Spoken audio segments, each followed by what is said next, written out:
Api di Bukit Menoreh. Cerita, Esa Mintarja. Audiobook, novel silat. Bab 517. Kejadian ini bukan kejadian yang pertama, berkata Ki Jagabaya. Tetapi akibatnya sangat buruk bagi Kademangan, khususnya padukuhan ini. Para penyamun itu datang ke padukuhan dan menakut-nakuti rakyat kami. Mereka menganggap bahwa kami telah bersalah memberikan perlindungan kepada para pedagang itu. Padahal sekelompok pedagang dalam jumlah yang agak besar itu mampu melindungi diri mereka sendiri. Mereka menunggu Ki Jagabaya dan para bebahu, berkata anak muda itu. Tetapi Ki Jagabaya masih saja duduk di tempatnya. Katanya, para pedagang itu berpegang pada kepentingan mereka sendiri. Tadi, kelompok yang terdahulu, hanya mencibir bibirnya saja ketika aku minta untuk singgah. Sekarang dalam keadaan yang sulit, mereka ingin melibatkan kami. Apakah setiap hari ada beberapa kelompok pedagang yang lewat? Bertanya Gelagah Putih. Tidak. Besok hari pasaran di Pasar Tegal Reja. Besok lusa mereka akan berada di Pasar Martoyudan. Karena itu, hari ini ada beberapa kelompok pedagang yang lewat Kademangan ini. Gelagah Putih menarik nafas panjang. Bagaimana Ki Jagabaya? Bertanya anak muda yang berlari-lari itu. Kau sudah memberikan laporan kepada Ki Demang? Sudah, Ki Jagabaya. Apa kata Ki Demang? Aku diperintahkannya mencari Ki Jagabaya. Ki Jagabaya menarik nafas panjang. Ia pun kemudian bangkit berdiri dan berkata kepada Ki Kamitua. Marilah kita lihat. Tetapi jika para perampok dan penyamun itu mendendam kepada kita di sini, maka kitalah yang akan mengalami kesulitan. Kita dapat menjelaskannya, Ki Jagabaya, bahwa kita tidak dapat berbuat lain. Kita tidak dapat melawan sekelompok penyamun. Ki Jagabaya tidak menjawab. Dikeluarkannya uang 2 keping, lalu diberikannya kepada pemilik kedai itu. Sudahlah, Ki Jagabaya. Hanya minuman. Kau sudah kehilangan gula kelapa untuk membuat minuman itu. Aku endes sendiri, Ki Jagabaya. Ki Jagabaya tidak menjawab. Tetapi 2 keping uang itu tetap saja ditinggalkannya di sebelah mangkuk minumannya. Sejenak kemudian, keduanya pun telah beranjak dari tempatnya.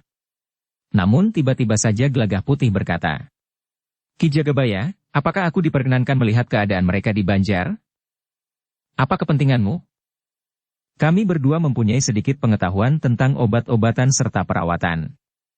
Mungkin kami dapat membantu merawat mereka. Kenapa kau bersusah payah melakukannya? Mungkin. Gelagah Putih tidak melanjutkannya. Mungkin kau akan mendapat upah? Begitu? Gelagah Putih tidak menjawab. Terserah kepadamu. Jika kesulitan yang dialami oleh para pedagang itu dapat memberimu rejeki.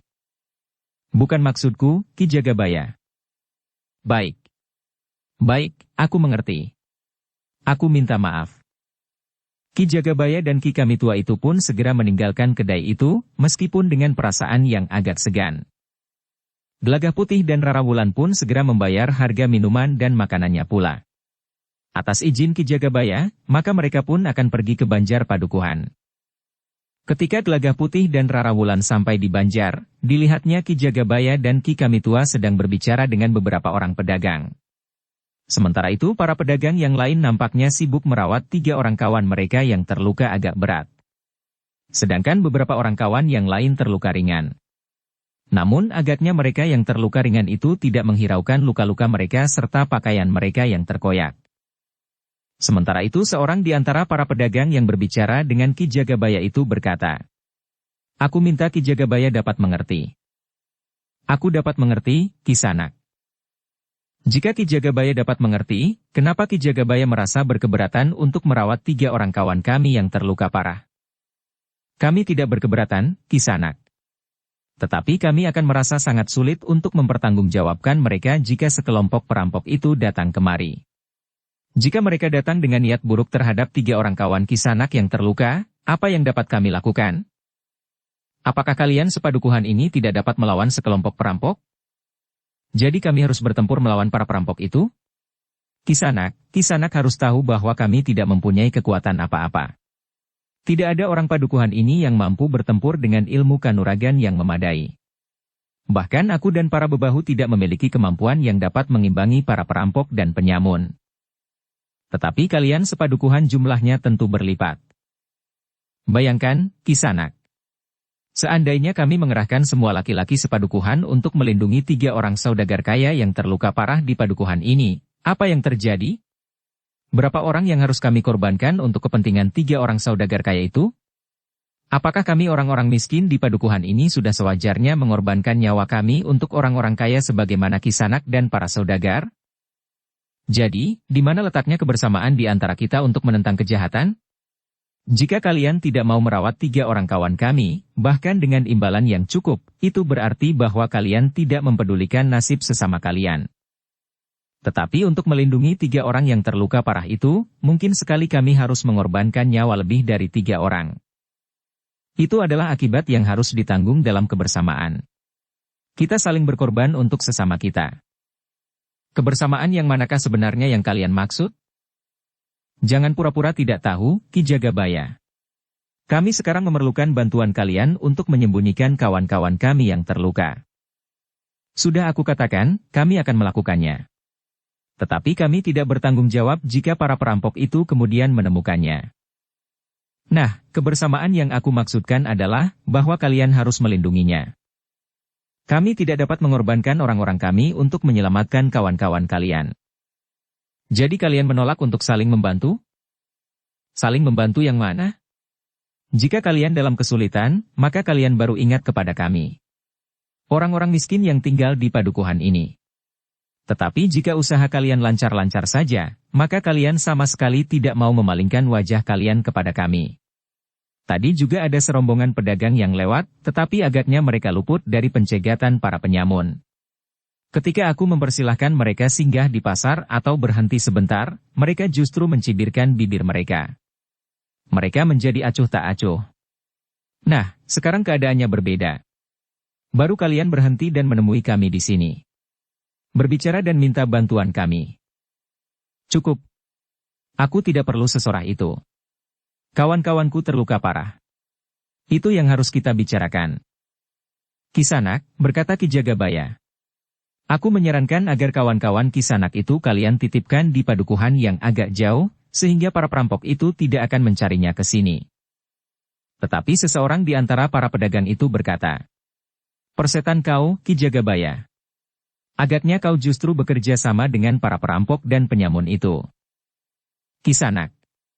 Kenapa Kisanak menuduh kami seperti itu? Jika kalian bukan bagian dari mereka, kalian tentu akan bersedia menyembunyikan dan melindungi kawan kami. Wajah Ki Jagabaya menjadi merah. Sementara itu pedagang yang lainnya berkata, Ki Jagabaya. Tadi, dalam pertempuran dengan para perampok dan penyamun, kami dapat mengalahkan mereka. Mereka berlarian dengan meninggalkan 1 atau 2 orang terbunuh dan yang lain luka-luka parah. Jika kalian takut kepada para penyamun, apakah kalian tidak takut kepada kami? Kami dapat memaksa keinginan kami kepada Ki Jagabaya. Bahkan kami akan mengancam bahwa kami dapat berbuat lebih buruk dari apa yang dapat dilakukan oleh para perampok dan penyamun, karena kami ternyata lebih kuat dari mereka. Jantung Ki Jagabaya bergetar semakin cepat. Katanya. Tetapi mereka dapat mengajak kawan-kawan mereka yang lain untuk datang ke padukuhan ini. Seorang saudagar yang berpakaian bagus dengan bahan yang mahal, meskipun sudah menjadi kotor setelah bertempur melawan para perampok, menyahut. Sembunyikan kawan kami yang terluka. Terserah caramu. Lindungi mereka. Cari tabib yang terpandai untuk mengobati mereka. Pada saat kami kembali lewat jalan ini, mereka harus sudah menjadi semakin baik. Jika terjadi sesuatu atas diri mereka, maka padukuhan ini akan kami hancurkan. Kau dengar itu, Ki Jagabaya? Jika perampok itu dapat mengajak kawan-kawannya, maka kami pun akan dapat mengajak kawan-kawan kami. Jantung Ki Jagabaya rasa-rasanya akan meledak.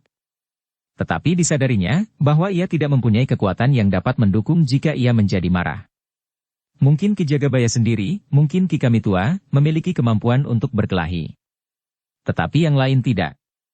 Sementara itu, sekelompok pedagang itu jumlahnya cukup banyak. Namun dalam pada itu, terdengar seseorang berkata, "Itu tidak adil, Kisanak." Semua orang berpaling ke arah suara itu. Mereka melihat seorang laki-laki muda berdiri di sebelah seorang perempuan yang juga masih muda. Saudagar yang berpakaian mahal itu memandanginya dengan sorot mata yang bagaikan menyala. Beberapa langkah ia bergeser mendekati Gelagah Putih sambil menggeram. "Setan kau! Kenapa kau turut campur? Siapa kau, hei?" "Namaku Iguna. Ini istriku, Niat. Apa yang kau maksud tidak adil? Kalian ternyata hanya mementingkan diri sendiri.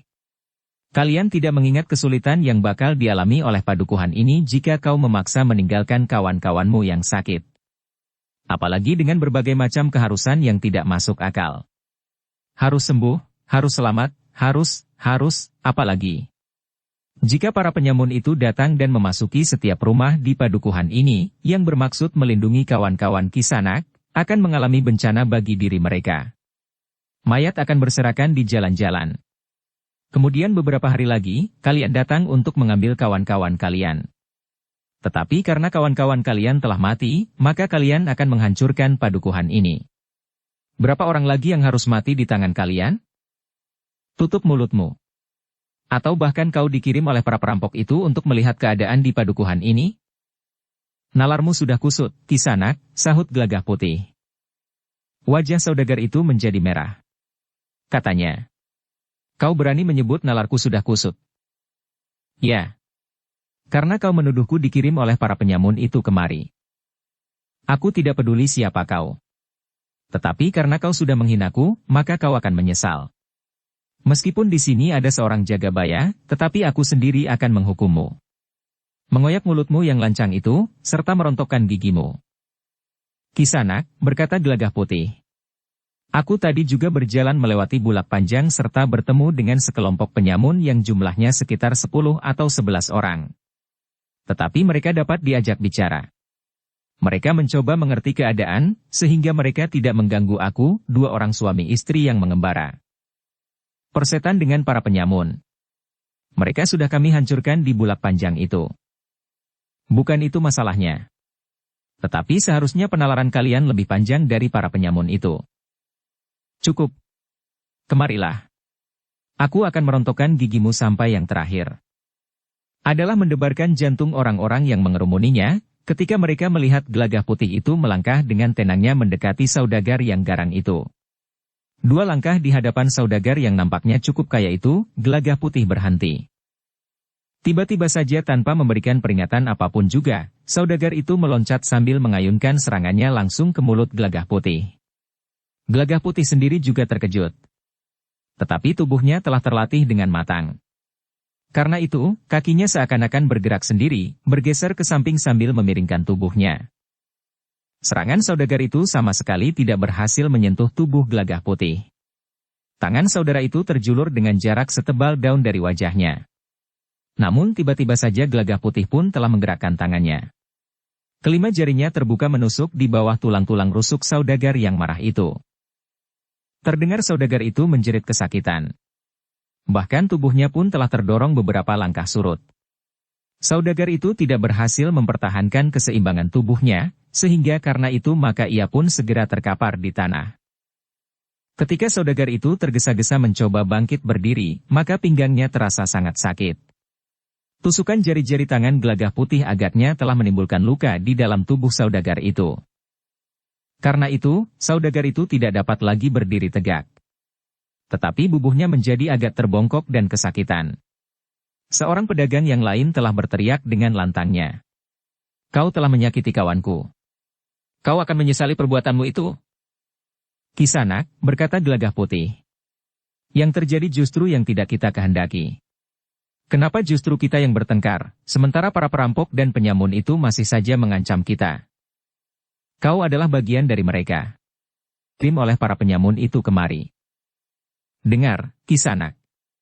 Bukankah pendapat Ki Jagabaya itu baik dan patut dipertimbangkan? Bawa kawan-kawanmu yang terluka itu ke padukuhan yang agak jauh. Para perampok itu tentu tidak akan mencarinya sampai ke sana." Persetan dengan pendapat Ki Jagabaya. "Kisanak. Jika kita berselisih dan bertengkar di sini, maka kalian tentu akan mengalami kesulitan di perjalanan. Seharusnya kalian menyimpan tenaga kalian sebaik-baiknya. Pada saat kalian menyeberangi Kali Praga, mungkin kalian akan bertemu dengan sekelompok perampok dan penyamun yang lain. Kalian harus bertempur lagi. Sementara itu, jika kalian harus berselisih dengan kami di sini, kalian akan kehilangan lagi beberapa orang kawan. Setidak-tidaknya beberapa orang kawanmu itu akan terluka seperti kawanmu yang akan kau titipkan itu. Sombongnya kau, Wiguna. Jika kau tidak mau menyingkir, maka kau akan aku singkirkan. Jangan menjadi terlalu tamak, Kisanak. Seharusnya jika kau lewat di padukuhan ini, kau justru harus membayar pajak perjalanan kalian. Setidak-tidaknya untuk memperbaiki jalan yang menjadi rusak oleh kaki-kaki kuda kalian. Bukan justru memeras dan memaksa orang-orang padukuhan ini melakukan pekerjaan di luar kemampuan mereka. Cukup, teriak pedagang yang lain. Gelagah Putih termangu-mangu sejenak. Beberapa orang pedagang telah mengerumuninya. Kemarahan nampak membayang di wajah mereka. Bahkan seorang yang bertubuh tinggi menggeram. Aku akan mengoyak mulutnya. Kisanak, berkata Gelagah Putih kemudian. Jadi kalian tidak mau mendengar kata-kataku? Menyingkir, atau kami singkirkan. Kami akan menghancurkan kesombonganmu dan melemparkanmu ke selokan di pinggir bulak panjang itu. Apa boleh buat? Jika kalian memaksa, kita akan berkelahi. Ki Jagabaya dan Ki Kamitua menjadi tegang. Sambil melangkah mendekati Gelagah Putih ia pun berkata. Sudahlah, Wiguna. Kau jangan terlibat dalam persoalan ini terlalu dalam. Bukankah kau masih melanjutkan pengembaraanmu? Biarlah kami mencoba mengatasi perkara ini. Jika terpaksa, kami akan mencoba untuk menyembunyikan kedua orang pedagang yang terluka itu, meskipun harus kami bawa ke padukuhan lain. Terima kasih, Ki Jagabaya. Tetapi kami tidak dapat membiarkan ketidakadilan ini terjadi. Para pedagang itu memang seharusnya mendapat perlindungan. Tetapi tidak dengan mengorbankan rakyat miskin di padukuhan ini. Sehari-hari mereka sudah mengenyam kesenangan. Apa yang mereka inginkan sekeluarga, dapat mereka adakan. Sedangkan rakyat padukuhan ini, meskipun ada juga seorang dua orang yang kaya, tetapi pada umumnya mereka harus bekerja keras untuk makan esok pagi. Bagaimana mungkin orang-orang kaya ini dengan tanpa merasa bersalah harus mengorbankan orang-orang miskin? Sekali lagi aku peringatkan, pergi atau aku campakkan kau ke parit di bulak panjang itu. Jari-jari kami masih berbau darah para perampok itu, panasnya hati kami masih belum mereda. Sekarang kau bakar lagi kemarahan kami dengan tingkah lakumu yang gila itu. Kalian yang harus pergi. Bawa kawanmu yang terluka parah. Besok, jika kalian lewat jalan ini lagi, kalian harus membayar pajak untuk memperbaiki jalan yang dirusakkan oleh tapak besi di kaki-kaki kuda kalian. Seorang pedagang tidak lagi dapat menahan diri. Ia pun dengan serta-merta telah menyerang Gelagah Putih. Namun dengan gerak yang sederhana Gelagah Putih mampu mengelakkannya. Bahkan dengan kuat Gelagah Putih mendorong orang itu pada punggungnya, sehingga orang itu terpelanting menimpa seorang kawannya, sehingga kedua-duanya jatuh terguling. Namun yang terjadi kemudian adalah perkelahian yang sengit. Beberapa orang pedagang telah berkelahi melawan Gelagah Putih. Sedangkan beberapa orang yang lain masih sedang merawat kawannya yang terluka, yang terbaring di pendapa banjar. Tetapi demikian perkelahian itu terjadi, maka mereka pun segera bangkit dan melangkah menuruni tangga pendapa. Dalam pada itu, Rara Wulan pun telah mengikat peti kecilnya dengan selendangnya, dan kemudian melilitkan selendang itu di tubuhnya seperti seorang yang sedang menggendong bayi di punggungnya. Mengikat kedua ujung selendang di dadanya, dan siap untuk melibatkan diri jika diperlukan. Sementara itu, Gelagah Putih telah bertempur melawan beberapa orang pedagang yang marah. Mereka ingin menangkap Gelagah Putih, membuatnya jera dan melemparkan keluar padukuhan. Namun ternyata usaha mereka tidak terlalu mudah. Gelagah Putih pun kemudian berloncatan seperti burung sikatan memburu belalang di rerumputan. Sebenarnya lah bahwa Gelagah Putih benar-benar telah tersinggung oleh sikap para pedagang dan saudagar yang pada umumnya adalah orang-orang berada itu. Mereka sampai hati mencari keselamatan dengan menginjak ketenangan hidup rakyat kecil di pedesaan. Karena itu, maka seperti para pedagang yang ingin membuat Gelagah Putih menjadi jera, maka Gelagah Putih pun ingin membuat mereka menjadi jera. Dengan demikian, maka Gelagah Putih pun telah meningkatkan ilmunya semakin tinggi. Tubuhnya menjadi seringan kapas, sementara tenaganya menjadi semakin kuat, sekuat raksasa. Kemampuan Gelagah Putih memang sangat mengejutkan bagi para pedagang itu. Baru saja mereka bertempur melawan sekelompok penyamun di Bulak Panjang. Bahkan mereka berhasil mengalahkan para penyamun itu, sehingga para penyamun itu berlari tunggang langgang dengan meninggalkan beberapa orang korban. Sekarang, di Banjar Padukuhan ini, mereka hanya menghadapi seorang laki-laki yang masih terhitung muda. Namun rasa-rasanya mereka harus mengerahkan segenap kemampuan mereka. Kawan-kawan mereka yang belum terlibat langsung pun terkejut pula. Laki-laki muda itu berloncatan dengan garangnya. Sentuhan-sentuhan tangannya telah mendorong, dan bahkan melemparkan lawannya keluar dari arena. Gila, geram seorang pedagang. Ilmu apakah yang dimiliki orang itu? Dengan demikian, maka para pedagang dan saudagar yang darahnya masih terasa panas setelah bertempur dengan para perampok itu, harus bertempur lagi menghadapi orang yang menyebut dirinya Wiguna. Seorang yang terluka oleh goresan pedang di pundaknya berteriak. Biarlah aku membunuhnya. Di Bulak itu aku sudah membunuh seorang di antara para perampok itu. Ketika semua pedagang dan saudagar kecuali yang terluka parah itu mulai terjun ke arena, maka Rara Wulan tidak dapat tinggal diam. Ia tidak dapat membiarkan suaminya bertempur sendiri melawan para pedagang itu. Tetapi peti kecil itu memang akan dapat mengganggunya. Karena itu, maka ia pun mendekati Ki Jagabaya sambil berdesis. Ki Jagabaya. Titip peti kecil ini. Apa isinya? Nyawaku dan nyawa suamiku. Karena itu, jangan jatuh ke tangan siapapun juga. Demikian peti itu dibuka, aku dan suamiku akan mati. Benar begitu? Ya. Jika Ki Jagabaya ingin membunuh kami, bukalah peti itu. Di dalamnya juga terdapat bayi kami. Kau masih juga sempat bercanda, Nyi. Aku tidak bercanda, Ki Jagabaya. Karena itu, hati-hatilah. Ki Jagabaya menerima peti kecil itu dengan gemetar. Ia pun kemudian minta Ki Kamitua berdiri di dekatnya untuk ikut menjaga peti itu. Terima ada di sini, Ki Jagabaya. Hei. Aku akan memanggilnya. Ia memiliki sedikit kemampuan untuk ikut menjaga peti kecil ini. Sejenak kemudian 3 orang anak muda berdiri di sekitar Ki Jagabaya dan Ki Kamitua untuk ikut menjaga peti kecil yang dititipkan oleh Rara Wulan. Untunglah para pedagang itu tidak memperhatikan peti kecil itu. Mereka lebih memperhatikan Rara Wulan yang menyingsingkan kain panjangnya, sehingga yang nampak kemudian adalah pakaian khususnya yang dipakainya di bawah kain panjangnya itu. Aku ikut, Kakang, kata Rara Wulan kemudian. Gelagah Putih tidak mencegahnya. Lawannya memang cukup banyak. Jika ia harus bertempur sendiri, maka kemungkinan yang buruk akan dapat terjadi di luar kendalinya. Namun seorang saudagar yang bertubuh gemuk menggeram. Perempuan gila. Kau kira kami sedang bermain jamuran? Iya, jawab Rara Wulan. Jamur balung pisah. Setan betina kau, geram saudagar itu sambil meloncat menyerang.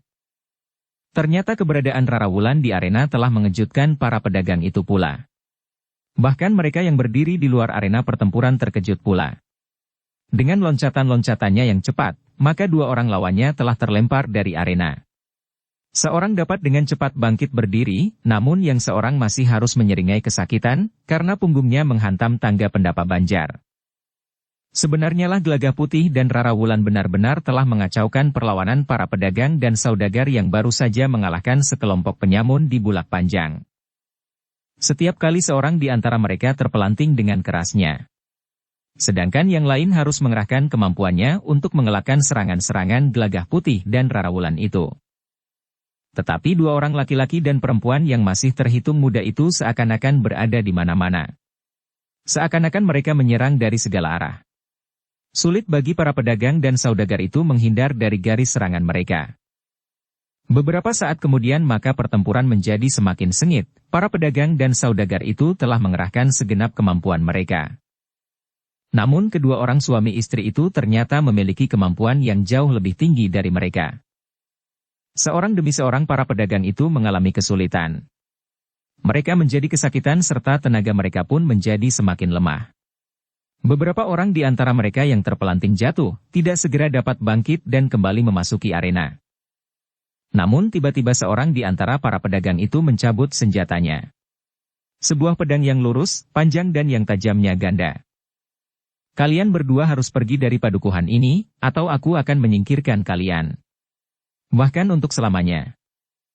Ternyata kawan-kawannya pun telah ikut-ikutan pula mencabut senjata mereka. Gagah Putih memberikan isyarat kepada Rara Wulan untuk meloncat surut mengambil jarak. "Tunggu, Kisanak," berkata Gagah Putih kemudian. "Jangan bermain-main dengan senjata kalian. Jika kau menjadi ketakutan, pergi. Masih ada kesempatan." Gagah Putih menarik nafas panjang. Katanya, "Kalian tahu bahwa senjata adalah benda yang berbahaya. Aku akan membunuhmu jika kau masih saja keras kepala. Kalian harus menyadari bahwa untuk melawan senjata kalian, maka kami pun akan bersenjata pula. Yang terjadi mungkin sekali di luar kendali. 2 orang kawanmu sudah terluka parah. Kalian sudah kebingungan untuk menitipkan mereka, bahkan dengan mengancam orang-orang kecil yang tidak tahu menahu persoalannya. Jika kalian sekarang bertempur dengan senjata, maka kawan-kawan kalian yang terluka akan segera bertambah. Aku ingin menyuapi mulutmu dengan pedang," geram seorang yang bertubuh gemuk itu. "Dengan demikian maka mulutmu akan bertambah besar. Pantas bagi orang yang sangat sombong seperti kau. Akulah yang sekedar memperingatkan kalian. Hentikan perlawanan kalian. Bawa pergi kawanmu yang terluka." Tetapi para pedagang itu tidak menghiraukannya. Mereka justru telah bergeser mengambil jarak. Gagah Putih dan Rara Wulan pun menyadari bahwa ujung-ujung senjata itu akan dapat mengoyakkan pakaian mereka. Sehingga karena itu, maka Gagah Putih pun segera mengurai ikat pinggangnya, sedang Rara Wulan memegang selendangnya pada kedua ujungnya dengan kedua tangannya. "Kami terpaksa mempergunakan senjata pula," berkata Gagah Putih. Sekali lagi para pedagang itu terkejut melihat apa yang disebut senjata oleh kedua orang itu. Sehelai ikat pinggang dan sehelai selendang. Tetapi senjata-senjata yang mereka anggap aneh itu membuat jantung mereka berdebaran. "Kisanak," berkata Gagah Putih kemudian. "Sekali lagi aku peringatkan. Hentikan perlawanan kalian dan bawa kedua orang kawanmu itu pergi." Tetapi para pedagang itu tidak dapat menerima ancaman itu. Kemarahan dan harga diri yang berbaur membuat mereka sulit menghadapi kenyataan tentang kedua orang laki-laki dan perempuan itu. Karena itu, maka orang yang bertubuh gemuk itu pun berteriak, "Berhati-hatilah. Jika kalian berdua mati, sama sekali bukan tanggung jawab kami." Gagah Putih dan Rara Wulan tidak menjawab lagi. Mereka pun kemudian berloncatan mengambil jarak untuk mendapat kesempatan memutar senjata mereka. Sejenak kemudian pertempuran telah berkobar lagi di halaman Banjar. Bukan saja serangan tangan dan kaki yang terayun menyambar-nyambar. Tetapi berbagai macam senjata telah berputaran, terayun mendatar menebas dan menikam dengan garangnya. Namun tidak seorang pun di antara para pedagang itu yang berhasil menggoreskan senjatanya. Dalam pada itu, Gagah Putih dan Rara Wulan pun berloncatan di antara kilatan senjata lawan-lawan mereka. Ki Jagabaya, Ki Kamitua dan orang-orang yang semakin banyak berkerumun di Banjar Padukuhan itu menjadi semakin berdebar-debar, bahkan sekali-sekali jantung mereka rasanya telah berhenti berdetak. Mereka sangat mencemaskan kedua orang laki-laki dan perempuan yang dengan tangkasnya berloncatan di antara ayunan senjata itu. Tetapi yang terjadi justru tidak segera dapat dimengerti, bukan saja oleh orang-orang yang berdiri di luar arena, tetapi juga oleh mereka yang sedang bertempur itu. Ikat pinggang yang berada di tangan orang yang menyebut dirinya Wiguna itu, telah membentur senjata-senjata para pedagang itu sebagaimana sepotong besi baja. Bahkan beberapa orang di antara mereka telapak tangannya menjadi pedih, sehingga dengan susah payah mereka harus mempertahankan senjata mereka agar tidak terlepas dari tangan. Meskipun demikian, apa yang mereka cemaskan itu terjadi. Tiba-tiba saja sebuah pedang terlempar dari genggaman. Kemudian disusul sebuah luwuk yang berwarna hitam kehijau-hijauan. Belum lagi kedua orang yang kehilangan senjata itu sempat memungutnya, terdengar seseorang berteriak marah sekali. Seorang yang bertubuh tinggi kekurus-kurusan, dengan susah payah berusaha untuk bangkit berdiri. Adalah di luar kemampuannya untuk menghindar ketika selendang Rara Wulan membelit kakinya. Ketika selendang itu dihentakkan oleh Rara Wulan, maka orang itu pun terpelanting, jatuh dan terseret beberapa langkah. Kemarahan bagaikan meledakkan jantungnya. Sambil berteriak orang itu bangkit berdiri. Tanpa berpikir panjang orang itu segera meloncat menyerang Rara Wulan dengan pedang terayun menebas ke arah leher. Rara Wulan sempat merendah sehingga pedang itu terayun di atas kepalanya. Namun sekejap kemudian, selendang Rarawulan telah memijit tangan orang itu. Ketika Rarawulan menariknya sendal pancing, maka pedang itu bagaikan meloncat dari tangannya, melenting di udara. Hampir saja pedang itu jatuh menimpa seorang kawannya. Untunglah orang itu sempat mengelak. Tetapi pemilik pedang itu tidak mempunyai banyak kesempatan. Sebelum ia dapat berbuat sesuatu, Rarawulan telah menjulurkan selendangnya. Hentakan yang keras sekali telah mengenai dada orang bertubuh tinggi itu. Dengan kerasnya ia terdorong beberapa langkah surut. Tanpa dapat mempertahankan keseimbangannya lagi, orang itu pun terjatuh terlentang. Ketika orang itu berusaha untuk bangkit, maka dadanya terasa menjadi sangat sakit dan nafasnya menjadi sesak. Karena itu, demikian ia mencoba untuk berdiri, maka ia pun telah terduduk kembali. Orang itu tidak dapat berbuat lain kecuali duduk, dan berusaha untuk mengatur pernafasannya serta berusaha mengatasi rasa sakit di dadanya. Sementara itu, pertempuran masih berlangsung. Selendang Rarawulan berputaran menyambar-nyambar. Setiap kali 1-2 orang lawannya terlempar dari arena. Beberapa pucuk senjata pun terlepas dari tangan pemiliknya. Dalam pada itu, lawan Gelagah Putih pun menjadi semakin berkurang. Seorang bagaikan menjadi lumpuh ketika ikat pinggang Gelagah Putih mengenai pahanya. Gelagah Putih sengaja tidak mempergunakan ikat pinggangnya untuk mengoyak tubuh lawannya. Tetapi dipergunakannya sekedar untuk menyakiti mereka. Beberapa saat kemudian, lawan-lawan Gelagah Putih dan Rarawulan pun semakin menyusut. Bahkan kemudian beberapa orang yang tersisa telah berloncatan menjauhinya. "Katakan bahwa kalian menyerah," teriak Gelagah Putih. "Jika tidak, maka kami akan memperlakukan kalian lebih buruk lagi." Tidak seorang pun yang menjawab. Beberapa orang di antara mereka telah kehilangan senjata mereka. Yang lain merasa bahwa tulang-tulang mereka pun bagaikan menjadi retak. Yang lain, wajahnya menjadi lebam kebiru-biruan. Sedangkan yang lain lagi menjadi timpang karena sentuhan ikat pinggang Gelagah Putih pada pahanya. Sementara itu, ada yang merasa seolah-olah sendi di pergelangan tangan kakinya terlepas, sehingga pergelangannya menjadi sakit sekali. Bahkan agak membengkak. "Jawab," teriak Gelagah Putih pula. Namun agaknya harga diri para pedagang dan saudagar itu mencegah mereka untuk menyatakan diri menyerah. Karena itu, maka Gelagah Putih pun kemudian berkata lantang kepada Rarawulan yang berdiri beberapa langkah darinya. "Niat. Ternyata mereka tidak mau menyerah. Karena itu, maka sekarang kita berhak untuk membunuh mereka. Bukan kita yang pertama-tama mempergunakan senjata tetapi mereka." "Baik, Kakang," jawab Rarawulan tidak kalah lantangnya. "Kematian di antara mereka bukan salah kita. Kita sudah memberi kesempatan kepada mereka untuk menyerah. Tetapi mereka telah menolak." Ketika kemudian Rarawulan memutar selendangnya, maka terdengar suara selendangnya bagaikan angin yang menderu. "Tunggu! Tunggu!" teriak seorang di antara para pedagang itu. "Aku menyerah." Suasana pun menjadi sangat tegang.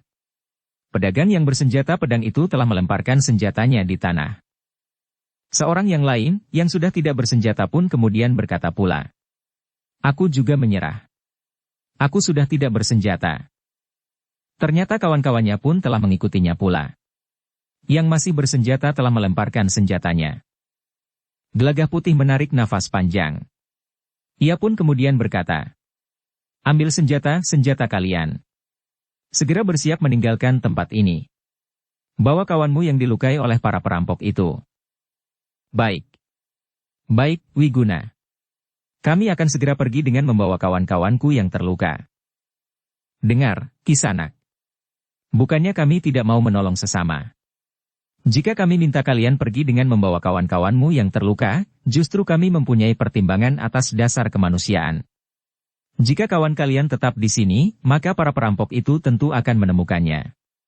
Sebaliknya, jika orang-orang pedesaan ini harus melindunginya, maka korbannya akan menjadi jauh lebih banyak. Dan itu sama kali tidak adil, bahwa orang-orang kecil dan miskin harus mengorbankan diri untuk kepentingan orang-orang kaya seperti kalian. Karena itu, bawa kawan-kawan kalian.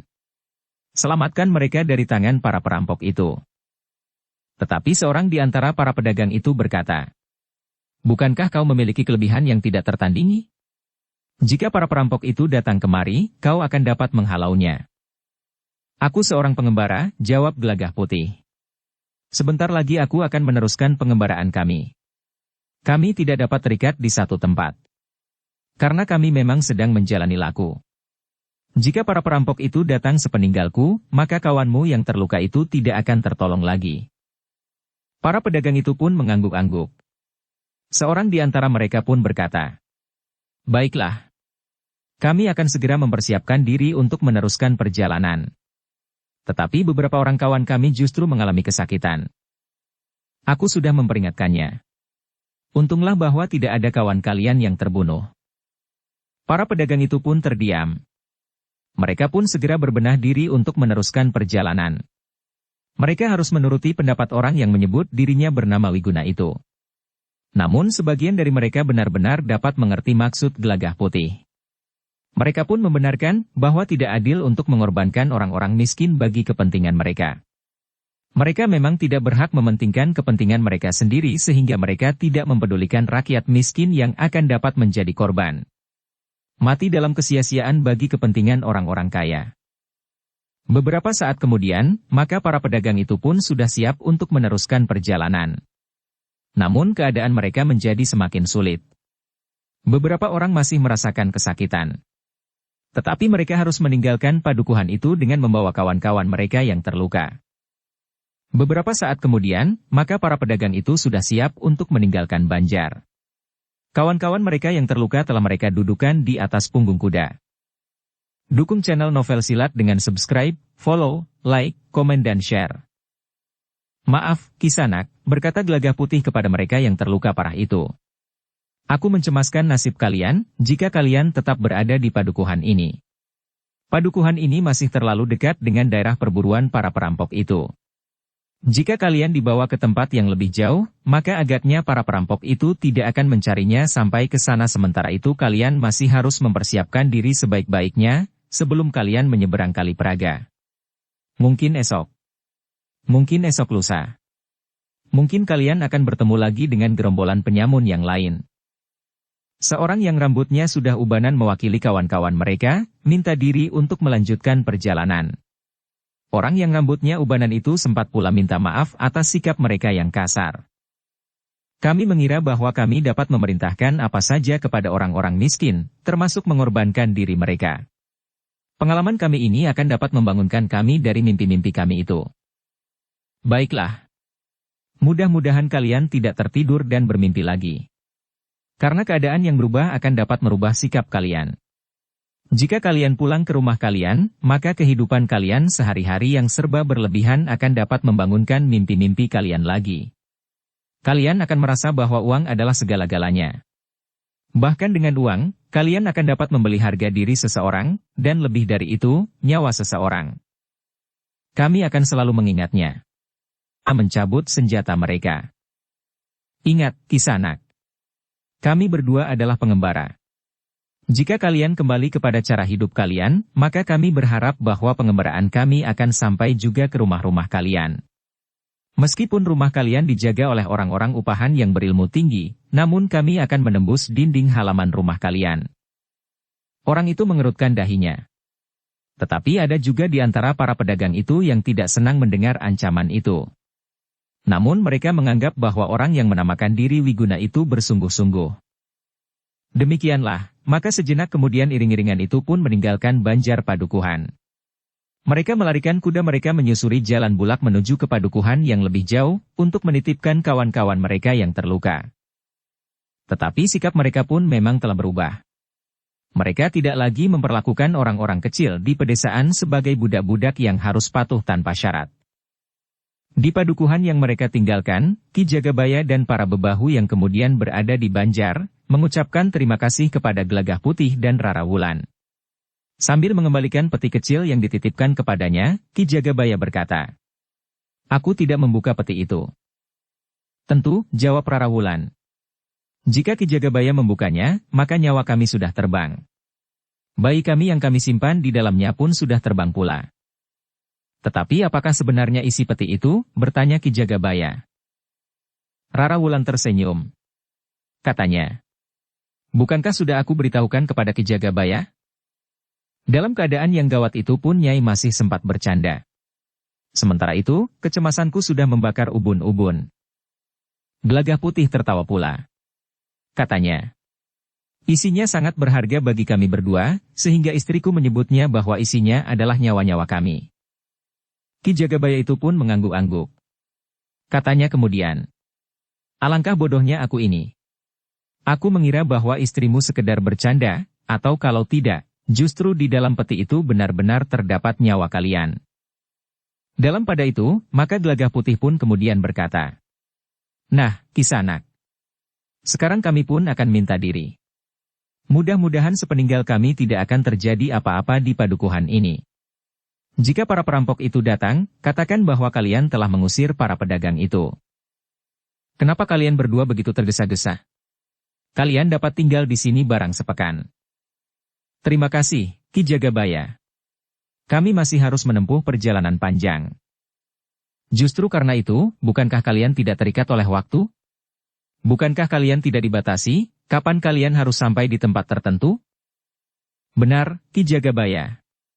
Tetapi waktu menjadi sangat berharga bagiku.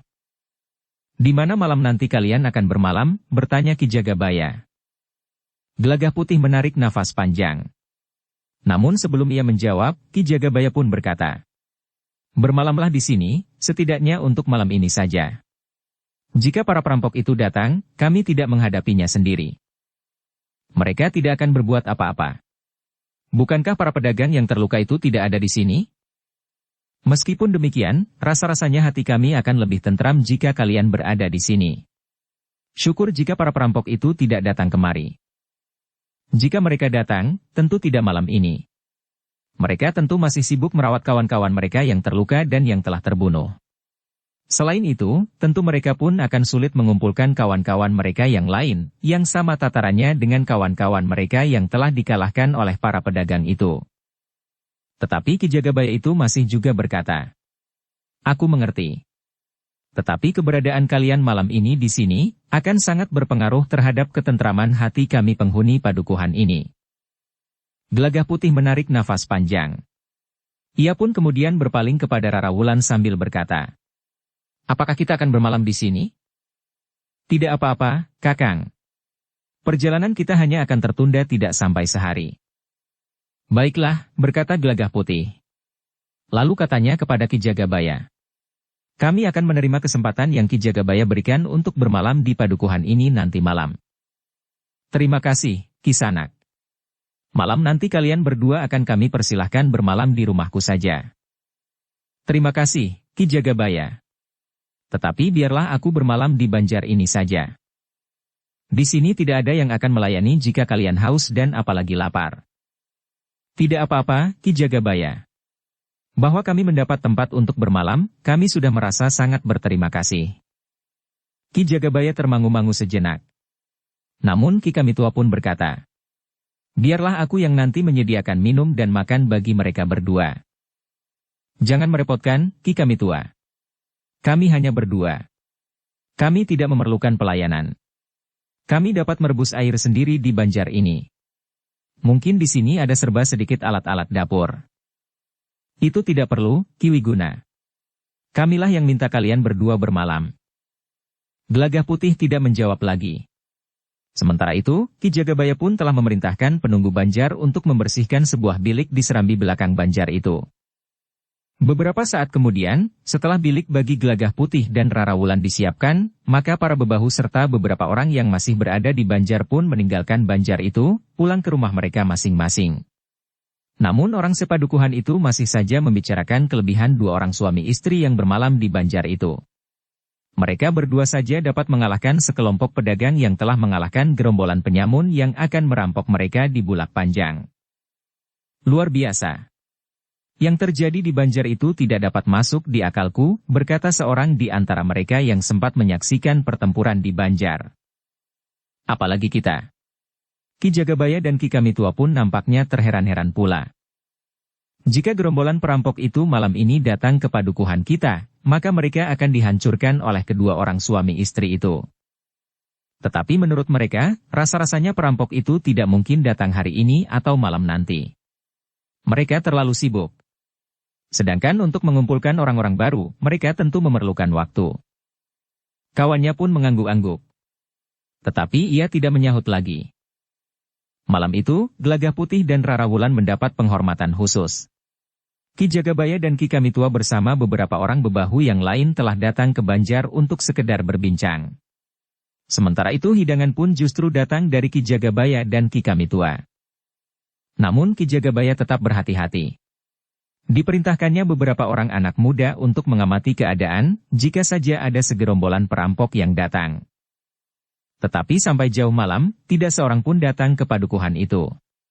Yang kemudian justru datang adalah Ki Demang dengan beberapa orang pengiringnya. "Siapa yang bermalam di Banjar ini?" bertanya Ki Demang. "Dua orang suami istri yang telah membantu kita, Ki Demang." "Membantu apa? Bukankah aku sudah memberikan laporan kepada Ki Demang lewat Ki Kebayan?" "Laporan apa?" "Ki Kebayan," bertanya Ki Jagabaya kepada Ki Kebayan, yang kebetulan juga ada di Banjar itu. "Bukankah Ki Kebayan sudah lapor kepada Ki Demang?" "Sudah. Aku sudah datang kepada Ki Demang sesaat menjelang senja. Ki Demang berkenan menerima aku sebentar. Laporanku memang belum tuntas. Tetapi Ki Demang waktu itu akan mempunyai keperluan lain, sehingga aku dimintanya meninggalkan rumah Ki Demang. Tetapi pokok-pokok persoalannya sudah aku laporkan." "Kau tidak mengatakan bahwa ada orang bermalam di Banjar malam ini," sahut Ki Demang. "Memang belum sempat. Ki Demang cepat-cepat minta aku pergi pada waktu itu." "Persetan kau, Ki Kebayan," geram Ki Demang. Lalu ia bertanya, "Nah, sekarang aku ingin berbicara dengan orang yang bermalam di Banjar ini." "Kami berdua yang malam ini bermalam di Banjar ini, Ki Demang," sahut Gelagah Putih. "Kaukah yang telah mengusir para pedagang itu?" "Bukannya mengusir, Ki Demang. Tetapi aku sependapat dengan Ki Jagabaya. Jika mereka bermalam di sini, maka akibatnya akan buruk sekali bagi Kademangan, khususnya padukuhan ini. Selain itu ada di antara para pedagang itu yang terluka. Jika yang terluka itu disembunyikannya di padukuhan ini, maka kemungkinan terbesar, orang-orang yang terluka itu dapat diketemukan. Ki Demang tentu tahu akibatnya jika orang yang terluka itu diketemukan oleh segerombolan perampok, yang tadi siang telah dikalahkan dan bahkan hampir saja dihancurkan oleh para pedagang itu. Itu urusan kami. Bukan urusanmu." "Memang, Ki Demang. Itu urusan kita. Karena Ki Demang menyerahkan persoalannya kepadaku, maka akulah yang menanganinya. Kedua orang suami istri ini ternyata bersedia membantu aku," sahut Ki Jagabaya. "Tetapi keduanya telah mengacaukan hubungan kita dengan para pedagang itu." "Hubungan kita dengan mereka memang sudah tidak baik, Ki Demang. Mereka tidak pernah menghiraukan kita selama ini. Mereka hanya lewat saja meninggalkan debu yang dihamburkan di belakang kaki kuda mereka. Tetapi mereka tidak pernah menjadi sumber penghasilan bagi rakyat kita. Tetapi kita tidak pernah mengganggunya. Kita berbuat baik terhadap mereka. Tetapi jika kemudian mereka menitipkan orang-orang yang terluka, bahkan dengan ancaman bahwa kita harus melindungi orang-orang yang terluka, maka kita harus berpikir 2-3 kali. Kenapa? Apakah tidak pantas bagi kita untuk menolong sesama? Bukannya kita tidak mau menolong sesama. Tetapi bukankah dengan demikian, para pedagang itu sudah menyurupkan kepala kami ke mulut serigala yang lapar? Sedangkan jika kami, setelah mengorbankan beberapa orang, masih juga tidak berhasil melindungi kawan-kawan saudagar itu yang terluka, maka kami akan menjadi tumpahan kesalahan. Mungkin mereka akan menghukum kami, sehingga kami harus mengorbankan lagi beberapa orang kami. Orang-orang miskin yang tidak tahu menahu persoalannya? Kenapa hanya kalian? Bukankah aku Demang di sini?" Tetapi Ki Demang tidak memahami persoalannya. "Kamilah yang tahu benar, apa yang akan terjadi. Kau sisihkan aku dari antara bebahu Kademangan ini, justru aku adalah Demangnya. Bukan tentang bebahu. Tetapi tentang siapa yang mengerti akan persoalan yang sedang dihadapi. Aku tidak peduli dengan apa yang terjadi. Tetapi aku tidak mau Banjar ini menjadi seakan-akan penginapan. Apalagi bagi orang-orang yang mempunyai persoalan di Kademangan ini. Akulah yang minta mereka menginap," sahut Ki Jagabaya. "Sebenarnya mereka sudah akan berangkat untuk melanjutkan perjalanan, tetapi aku menahan agar mereka bersedia bermalam semalam saja. Jika malam ini para perampok itu datang, maka kami tidak hanya akan menghadapinya sendiri." Ki Demang memandang Ki Jagabaya dengan tajamnya. Sementara Ki Kamitua pun berkata, "Aku juga minta mereka bermalam-malam ini di Banjar. Kalian telah berbuat menurut kehendak kalian sendiri, tanpa minta persetujuanku." Ketika aku datang melapor ke rumah Ki Demang, sahut Ki Kebayan, "Sebenarnya aku juga ingin melaporkan tentang kedua orang suami istri yang akan menginap di Banjar. Tetapi Ki Demang tidak memberi waktu kepadaku. Kalian hanya dapat menyalahkan aku. Ingat, bahwa aku Demang di sini." Tetapi Ki Kebayan itu masih juga menjawab, "Kami tidak ingin menyalahkan Ki Demang. Tetapi kami sekedar mengatakan apa yang telah terjadi, dan apa yang telah Ki Demang lakukan." Ki Demang itu tidak menjawab lagi. Tetapi ia pun kemudian berkata kepada kedua pengawalnya, "Marilah kita pergi." Tanpa mengatakan sesuatu lagi kepada para bebahu yang ada di Banjar, maka Ki Demang pun kemudian meninggalkan tempat itu. Para bebahu hanya dapat saling berpandangan. Namun, demikian Ki Demang itu hilang di balik pintu regol halaman Banjar, maka Ki Jagabaya pun berdesis, "Aku semakin tidak mengerti kemauan Ki Demang." "Ya," sahut Ki Kamitua. "Sikapnya semakin aneh. Agaknya ada sesuatu yang tersembunyi di balik sikapnya itu," berkata Ki Kebayan. Tetapi para bebahu itu tidak dapat menebak, apa sebenarnya yang tersembunyi di balik sikap Ki Demang. Kepada Gelagah Putih dan Rara Wulan, Ki Jagabaya pun berkata, "Kami mohon maaf atas sikap Ki Demang. Kami memang sulit untuk mengerti sikapnya. Agaknya ia ingin menyembunyikan kelemahannya." "Ya, Ki Demang adalah seorang yang lemah dan malas. Karena itu, agaknya Ki Demang ingin menunjukkan bahwa ia tetap berkuasa di Kademangan ini," sahut Ki Kebayan. "Mungkin. Memang satu kemungkinan," desis Ki Jagabaya. "Tetapi sudahlah. Jangan pikirkan lagi. Keberadaan Ki Wiguna berdua di Banjar ini adalah atas tanggunganku. Jika Ki Demang masih ingin mempersoalkan lagi, biarlah aku yang mempertanggungjawabkan." "Terima kasih, Ki Jagabaya. Mudah-mudahan keberadaanku di sini tidak mempengaruhi, apalagi memperburuk, hubungan Ki Demang dengan para bebahu. Bukankah Ki Demang dan para bebahu masih akan selalu terikat dalam kerjasama yang panjang?" Para bebahu itu mengangguk-angguk. Malam itu ternyata para bebahu berada di Banjar sampai lewat tengah malam. Ketika mereka meninggalkan Banjar, beberapa orang anak muda masih tetap berada di Banjar. "Silahkan beristirahat, Ki Wiguna," berkata seorang anak muda kepada Gelagah Putih. "Terima kasih," jawab Gelagah Putih. Gelagah Putih dan Rara Wulan pun kemudian masuk ke dalam bilik yang sudah disiapkan bagi mereka. Namun dalam keadaan yang masih terasa belum mapan itu, keduanya tidak tidur berbareng. Mereka telah membagi sisa malam itu untuk bergantian berjaga-jaga. "Aku tidur dahulu," berkata Rara Wulan. "Baiklah," jawab Gelagah Putih. "Nanti, setelah ayam jantan berkokok untuk kedua kalinya, gantian Kakang yang berjaga-jaga." "Baiklah." Tetapi dengan cepat Gelagah Putih itu bertanya, "Bagaimana? Sekarang aku tidur, nanti Kakang yang berjaga-jaga." "Marilah kita meneruskan perjalanan sekarang saja," berkata Gelagah Putih kemudian. Rara Wulan tertawa tertahan sambil membaringkan tubuhnya di pembaringan bambu yang ada di bilik itu. Gelagah Putih pun tertawa pula sambil berdesis, "Setelah menjalani laku yang berat, ternyata kau juga bertambah pandai." Rara Wulan masih tertawa. Tetapi ia tidak menjawab. Di dini hari, keduanya pun telah pergi ke Pakiwan. Ketika Rara Wulan mandi, maka Gelagah Putih menimba air untuk mengisi jambangan. Baru kemudian Gelagah Putih pun mandi pula. Air yang dingin terasa menyegarkan tubuh mereka. Sebelum matahari terbit, keduanya pun telah bersiap untuk meninggalkan padukuhan itu. Ternyata para perampok benar-benar tidak datang semalam. Seperti yang dikatakan oleh Gelagah Putih, mereka tentu tidak dapat mengumpulkan kawan-kawan baru dalam waktu yang dekat setelah mereka dikalahkan oleh sekelompok pedagang yang lewat, yang ternyata mempunyai kekuatan lebih besar dari kekuatan segerombolan perampok itu. Ketika Gelagah Putih dan Rara Wulan minta diri kepada penunggu Banjar itu, ternyata Ki Jagabaya dan Ki Kamitua telah datang pula ke Banjar. "Sepagi ini Ki Jagabaya dan Ki Kamitua harus sudah bangun," berkata Gelagah Putih. "Aku sudah terbiasa bangun pagi," jawab Ki Jagabaya. "Kami memang sudah menduga bahwa kalian berdua akan berangkat pagi-pagi sekali, sehingga kami pun harus berada di Banjar sebelum matahari terbit." Kami minta diri, berkata Gelagah Putih kemudian. Sebenarnya lah kami ingin mencoba minta agar kalian tidak pergi hari ini. Maaf, Ki Jagabaya, jawab Gelagah Putih.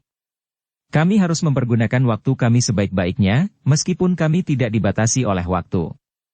Jika kami harus menunda-nunda perjalanan kami, maka laku yang harus kami jalani tidak akan dapat kami selesaikan seluruhnya. Bukankah tidak ada batasan hari, bulan dan tahun, kapan laku yang harus kalian jalani itu selesai? Kami tidak tahu, seberapa panjang waktu itu dikaruniakan kepada kami. Jika kami menyia-nyiakan waktu, dan tiba-tiba waktu yang dikaruniakan kepada kami itu diambilnya kembali, maka kami hanya akan dapat menyesalinya. Ki Jagabaya mengangguk-angguk sambil menjawab. Baiklah. Jika Ki Wiguna berdua harus meninggalkan Kademangan kami, maka sekali lagi kami mengucapkan terima kasih. Kami berharap bahwa pada kesempatan lain, kalian berdua dapat singgah lagi di Kademangan ini. Kami akan berusaha, Ki Jagabaya. Jika kami kembali dari pengembaraan kami, maka kami akan berusaha untuk singgah. Demikianlah, maka Gelagah Putih dan Rara Wulan pun meninggalkan Banjar.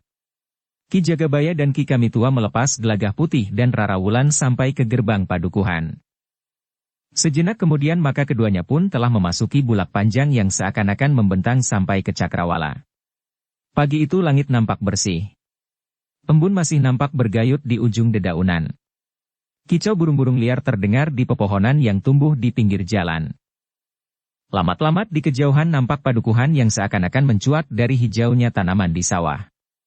Beberapa orang sudah nampak mulai menuruni sawah mereka untuk membersihkan rerumputan liar di sela-sela tanaman yang hijau. Di perjalanan yang semakin jauh meninggalkan padukuhan itu, Rara Wulan pun bertanya. Kakang, kenapa sikap Ki Demang itu terasa aneh? Satu di antara beberapa kemungkinan, sebagaimana dikatakan oleh Ki Jagabaya dan Ki Kamitua, bahwa Ki Demang yang lemah itu ingin menunjukkan kuasanya. Tetapi bukankah akibatnya justru sebaliknya? Ya. Tetapi ada kemungkinan lain. Ki Demang itu berhubungan secara rahasia dengan para pedagang. Mungkin para pedagang itu telah menyuapnya. Tetapi ia tidak berbuat apa-apa bagi para pedagang itu. Setidak-tidaknya ia tidak mengusir para pedagang itu. Bukankah Ki Demang itu mengatakan bahwa dengan demikian hubungan mereka dengan para pedagang akan menjadi buruk? Aku justru berpendapat lain, berkata Gelagah Putih. Ki Demang telah membuat hubungan rahasia dengan para perampok. Ki Demang tidak berusaha membangun lingkungannya untuk mempertahankan haknya. Jika ia berniat untuk membiarkan para pedagang itu menitipkan kawan-kawan pedagang yang terluka, justru bagi kepentingan para perampok yang akan datang untuk membalas dendam. Kenapa Kakang tidak mengatakan kemungkinan ini kepada Ki Jagabaya? Bukankah kita tidak meyakini kebenarannya? Kita hanya menduga-duga. Mungkin benar, tetapi mungkin tidak. Rara Wulan mengangguk-angguk, sementara Gelagah Putih berkata selanjutnya. Jika kita menyatakan dugaan kita kepada Ki Jagabaya, namun ternyata bahwa dugaan kita salah, maka kita hanya akan menambah ketegangan yang terjadi di Kademangan itu. Rara Wulan masih saja mengangguk-angguk. Tetapi langkah mereka pun terhenti ketika dari balik segerumbul perdu di Simpang 3, beberapa orang muncul, langsung berdiri di tengah jalan. Seorang di antara mereka adalah Ki Demang. Gelagah Putih dan Rara Wulan terkejut, sehingga terasa jantung mereka berdebaran. Apalagi yang dimaui oleh Ki Demang, desis Gelagah Putih. Rara Wulan yang membawa peti kecilnya, mengikatnya dengan selendangnya erat-erat. Kisanak, berkata Ki Demang yang melangkah mendekatinya. Aku tahu ilmumu sangat tinggi. Karena itu, aku tidak akan mengganggumu sekarang. Tetapi aku ingin memperingatkanmu, jangan mencampuri urusan orang lain. Jalan yang kau tempuh adalah jalan yang sangat rawan. Para perampok dan penyamun dapat muncul setiap saat dari sarangnya.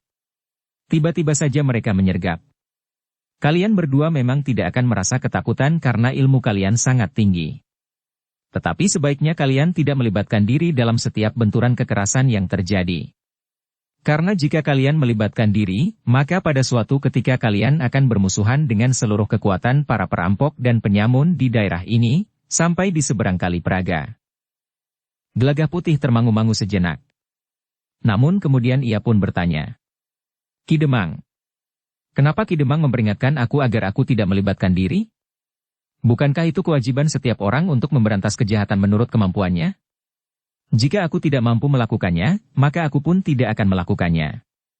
Tetapi jika aku mampu, kenapa harus dicegah? Seberapapun tinggi ilmu kalian berdua, tetapi kalian tidak akan dapat menghadapi seluruh kekuatan para perampok dan penyamun yang tersebar di daerah ini. Mereka tidak akan menghimpun kekuatan bersama, Ki Demang. Ki Demang tentu mengetahui pula, bahwa sebenarnya lah mereka pun selalu bersaing. Mereka akan berebut ladang yang paling subur. Karena itu, maka mereka selalu terpecah-pecah seperti yang Ki Demang lihat sekarang ini. Bahkan bukan tidak mungkin terjadi pertarungan di antara mereka. Memang hal itu dapat saja terjadi. Tetapi untuk menghadapi kekuatan dari luar, maka mereka akan dapat bersatu. Jika mereka dapat bersatu, tentu sudah mereka lakukan tetapi ternyata tidak. Mereka telah terbelah menjadi bagian-bagian kecil yang lemah. Jangan meremehkan mereka, Kisanak. Gelagah Putih memandang Ki Demang dengan tajamnya. Dengan nada berat Gelagah Putih bertanya. Apa hubungan Ki Demang dengan para perampok itu? Pertanyaan itu mengejutkan Ki Demang. Namun kemudian ia pun menjawab. Pertanyaan yang bodoh. Kau tentu sudah tahu jawabnya. Tentu aku tidak berhubungan sama sekali dengan para perampok itu. Jadi bahwa Ki Demang memperingatkan agar aku jangan melibatkan diri melawan para perampok itu, hanya karena kepedulian Ki Demang terhadap keselamatan kami berdua? Ya. Kalian masih terlalu muda untuk dicincang oleh para perampok itu. Terima kasih atas kepedulian Ki Demang terhadap keselamatan kami. Tetapi kami mempunyai pertimbangan tersendiri. Kapan kami tidak ikut campur, dan kapan kami harus terjun langsung melawan para perampok itu? Kisanak. Kau harus tahu, bahwa gerombolan perampok dan penyamun bukannya hanya kelompok yang sudah dikalahkan oleh para pedagang yang tadi lewat. Tetapi masih ada gerombolan-gerombolan yang lain. Aku tahu. Mereka itulah yang aku maksudkan saling bersaing. Yang satu menghancurkan yang lain. Persetan kau, Kisanak. Terserah kepada kalian berdua. Jika nasib kalian menjadi sangat buruk, itu salah kalian sendiri. Baik. Ki Demang. Kami akan menanggung akibat dari perbuatan kami berdua. Jika demikian, terserah kepada kalian. Aku bermaksud baik. Tetapi jika kalian tidak mau mendengarkannya, maka di hari yang lain aku akan mendengar sepasang suami istri telah dibantai di tepian Kali Praga. Gelagah Putih tidak menjawab. Sementara itu Ki Demang pun memberikan isyarat kepada pengawal-pengawalnya untuk pergi. Tunggu, Ki Demang, berkata Gelagah Putih kemudian. Akulah yang sekarang justru memperingatkan Ki Demang. Ki Demang seharusnya yang berdiri di tempat kami sekarang ini. Seharusnya Ki Demanglah yang berbuat sesuatu di seluruh Kademangan untuk melawan para perampok itu. Aku belum menjadi gila, Kisanak. Jika aku melakukannya, maka rakyatku akan dibantainya sampai orang terakhir. Berapa jumlah laki-laki di Kademanganmu? Kau, dan tentu Ki Jagabaya, memiliki kemampuan untuk melatih anak-anak muda dan bahkan semua laki-laki di Kademanganmu. Sudah aku katakan, bahwa jumlah gerombolan itu cukup banyak. Mereka akan dapat datang bersama-sama ke Kademanganku. Bukankah jumlah Kademangan juga banyak? Kademangan-kademangan itu tentu akan bersedia saling membantu. Memang mudah dikatakan. Tetapi sulit dan bahkan tidak mungkin dilaksanakan. Untuk melatih anak-anak muda dan bahkan semua laki-laki di Kademanganmu. Ki Demang harus berani mencoba.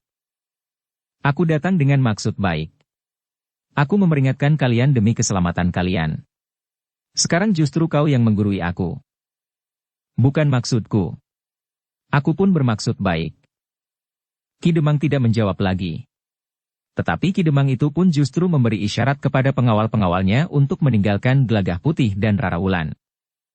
Gelagah Putih pun tidak berbicara apa-apa lagi. Dibiarkannya Ki Demang itu pergi. Tetapi dugaannya bahwa Ki Demang itu justru mempunyai hubungan rahasia dengan para perampok dan penyamun itu pun menjadi semakin tebal. Agaknya dugaan Kakang benar, desis Rara Wulan. Akibatnya akan buruk sekali bagi rakyat di Kademangannya.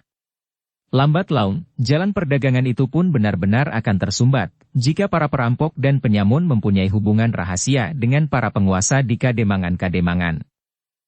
Apakah ada yang dapat kita lakukan? Gelagah Putih termangu-mangu sejenak. Namun kemudian ia pun berkata, kita akan melihat lingkungan yang lain. Apakah suasananya sama dengan Kademangan yang baru saja kita lewati? Rara Wulan mengangguk-angguk. Namun kemudian ia pun berkata, tetapi ada yang ingin aku bicarakan lagi, Kakang. Apa? Peti ini. Kita tinggalkan saja petinya. Kita bawa kitabnya. Tentu akan lebih mudah. Kita beli selendang di pasar yang dapat kita temui. Kita bungkus kitabnya, disembunyikan di bawah bajumu. Petinya dapat kita sembunyikan di mana saja. Kenapa harus disembunyikan? Tinggal saja di mana-mana. Sudah aku katakan. Aku senang peti itu. Ukirannya lembut sekali. Pada kesempatan lain, aku akan mencarinya. Baiklah. Nanti kita cari tempat untuk menyembunyikan peti itu. Gelagah Putih dan Rara Wulan pun kemudian melanjutkan perjalanan mereka. Mereka yakin bahwa mereka akan melewati sebuah pasar, besar atau kecil. Sebenarnya lah sebelum tengah hari, keduanya memang sampai ke sebuah pasar. Pasar itu memang tidak terlalu besar. Tetapi ada orang yang menggelar dagangan kain dan selendang lurik di dalam pasar itu. Gelagah Putih dan Rara Wulan pun singgah di pasar itu. Mereka langsung menuju ke tempat penjualan kain lurik itu. Rara Wulan pun membeli selendang lurik berwarna gelap. Bagaimana kita harus membawanya? Kita ikat kitab itu. Kemudian selendang itu kau lingkarkan di perutmu, di atas ikat pinggangmu. Bukankah tidak akan banyak mengganggu? Tetapi tentu akan nampak menonjol pada bajuku. Tidak seberapa. Kitab itu kau tempatkan di perutmu. Aku akan nampak sebagai seorang berperut besar. Bagaimana kalau kau saja yang membawanya? Aku akan kelihatan seperti orang yang sedang mengandung. Gelagah Putih tersenyum. Ketika kemudian mereka meninggalkan pasar itu, maka Gelagah Putih pun berkata, kita harus mencari jalan simpang. Kita akan pergi ke gumuk kecil itu. Gumuk kecil itu tentu agak jauh dari tempat ini. Ya. Kita memerlukan tempat terpencil untuk menyimpan petimu, dan mencoba-coba cara untuk membawa kitab itu. Rara Wulan pun mengangguk. Sebenarnya lah mereka pun kemudian turun ke jalan simpang. Semakin lama semakin jauh, menuju ke sebuah gumuk kecil yang nampak kehijau-hijauan. Agaknya pada gumuk kecil itu terdapat hutan meskipun tidak begitu lebat. Tetapi semakin dekat, Gelagah Putih pun kemudian berkata, bukan hutan. Aku melihat banyak pohon nyur yang nampaknya sengaja ditanam di kaki gumuk itu berkeliling. Iya, Kakang. Tetapi gumuk itu terletak di seberang padang perdu yang jarang dilewati orang. Ada jalan setapak menuju ke gumuk itu. Ya. Kita akan melihat apakah gumuk itu ada penghuninya. Keduanya pun kemudian sampai di batas tanah persawahan dengan padang perdu. Tetapi keduanya masih dapat mengikuti jalan setapak menuju ke gumuk itu. Sedang di belakang itu terdapat sebuah hutan yang memanjang.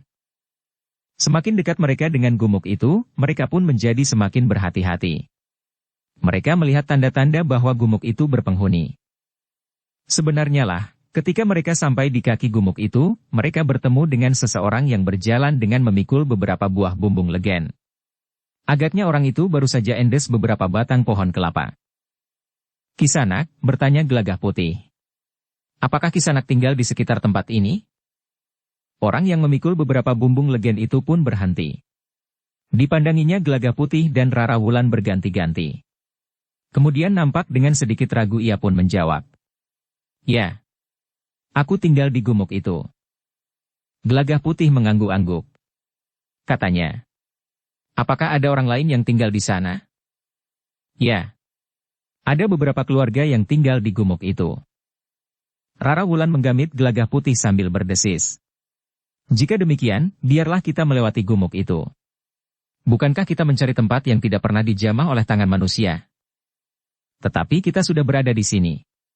Mereka tentu akan mencurigai kita, bisik Gelagah Putih. Orang yang memikul beberapa bumbung legen itu berdiri termangu-mangu. Sementara Gelagah Putih pun kemudian berkata, Kisanak. Kami adalah dua orang suami istri yang sedang mengembara. Jika hari ini kami sampai di padukuhan Kisanak, maka kami berniat memperkenalkan diri kami. Tolong, Kisanak. Tunjukkan kepada kami, di manakah rumah Ki Bekel di padukuhan itu? Orang itu menggelengkan kepalanya sambil menjawab. Kami tidak tinggal di sebuah padukuhan. Tetapi kami tinggal di satu tempat yang pernah menjadi sebuah padepokan. Pernah menjadi sebuah padepokan? Ya. Di gumuk itu pernah ada sebuah padepokan. Lingkungan padepokan itu adalah sebesar gumuk kecil itu. Tetapi pada suatu saat padepokan kami pernah mengalami bencana, sehingga hampir saja menjadi punah. Kini masih ada beberapa orang yang tinggal di gumuk itu. Tetapi tidak lagi dalam susunan sebuah padepokan. Namun juga bukan sebuah padukuhan. Kami tinggal di gumuk itu tanpa terikat oleh paugeran dan tatanan sebagaimana sebuah padukuhan yang menjadi bagian dari sebuah kademangan. Tetapi agaknya masih ada seorang pemimpin padepokan? Bukan lagi pemimpin padepokan. Kami memang menunjuk seorang di antara kami menjadi pemimpin kami. Gelagah Putih mengangguk-angguk. Katanya, apakah aku diperkenankan menemui pemimpin Kisanak itu? Marilah. Aku antar kau menemuinya. Orang yang memikul legen itu pun kemudian berjalan mendahului Gelagah Putih dan Rara Wulan. Sementara kedua orang suami istri itu mengikutinya di belakang. Beberapa saat kemudian, mereka pun mulai memanjat naik. Jalannya yang dilapisi tanah liat itu tentu licin di musim hujan. Namun ketika mereka sampai di depan sebuah rumah yang pertama kali mereka temui, mereka melihat bahwa di halaman rumah itu terdapat banyak gerabah yang baru saja dibuat dan masih belum dibakar. Gelagah Putih dan Rara Wulan memperhatikan gerabah yang sudah siap untuk dibakar itu dengan sungguh-sungguh. Bahkan Rara Wulan itu pun bergumam. Gerabah. Ada jambangan, periuk, kendi dan bermacam-macam alat dapur. Hampir semua orang yang tinggal di bukit ini membuat gerabah, berkata orang yang memikul legen itu. Gerabah dan gula kelapa. Itukah penghasilan utama di padukuhan ini? Di padepokan ini. Orang banyak masih menyebut tempat ini sebagai sebuah padepokan, meskipun mereka tahu bahwa tatanannya sudah berubah. Ya, di padepokan ini. Gelagah Putih mengangguk-angguk. Itulah penghasilan utama kami. Ada beberapa bahu sawah di sebelah sungai kecil itu. Kami pun beternak kambing dan ayam. Anak-anak menggembala di pagi sampai siang hari. Gelagah Putih dan Rara Wulan mengangguk-angguk. Tengkulak dari kademangan sebelah sering datang untuk membeli hasil pekerjaan kami. Gerabah dan gula kelapa? Gula kelapa tidak. Kami membawanya ke pasar. Mereka hanya membeli gerabah. Tetapi ada pula pedagang kambing dan ayam yang sering datang. Tetapi seperti gula kelapa, kami membawa telur ayam langsung ke pasar. Gelagah Putih masih mengangguk-angguk. Kepada Rara Wulan ia pun berdesis. Nampaknya penghuni padepokan ini adalah orang-orang yang sanggup bekerja keras. Ya. Agaknya hidup mereka juga tidak kekurangan. Demikianlah, mereka berjalan semakin dalam di padepokan itu. Jalan terasa mendaki meskipun tidak terlalu menanjak. Tetapi Gelagah Putih dan Rara Wulan merasa bahwa mereka berada di tempat yang semakin tinggi. Di beberapa tempat, mereka melihat pohon-pohon raksasa yang tumbuh di antara pepohonan liar yang lain. Nampaknya di gumuk itu masih terdapat lingkungan-lingkungan kecil yang masih tetap dipelihara sebagaimana adanya. Lingkungan yang diberi gawar itu adalah lingkungan yang keramat, kata orang yang memikul bumbung legen itu. Tidak seorang pun berani menebang pohon-pohon raksasa itu untuk dijadikan pategalan atau tempat berkebun. Gelagah Putih mengangguk-angguk. Ia memperhatikan dengan sungguh-sungguh lingkungan-lingkungan kecil yang diberi gawar itu sehingga tidak seorang pun berani memasukinya. Mereka percaya bahwa tempat-tempat itu tempat-tempat yang keramat.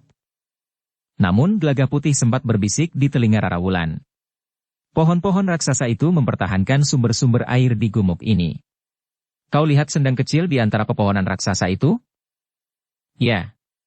Rara Wulan mengangguk, sebenarnya lah seperti yang dikatakan oleh orang yang mengantarkan Gelagah Putih dan Rara Wulan sambil memikul beberapa buah bumbung berisi legen itu, bahwa hampir di setiap halaman terdapat gerabah.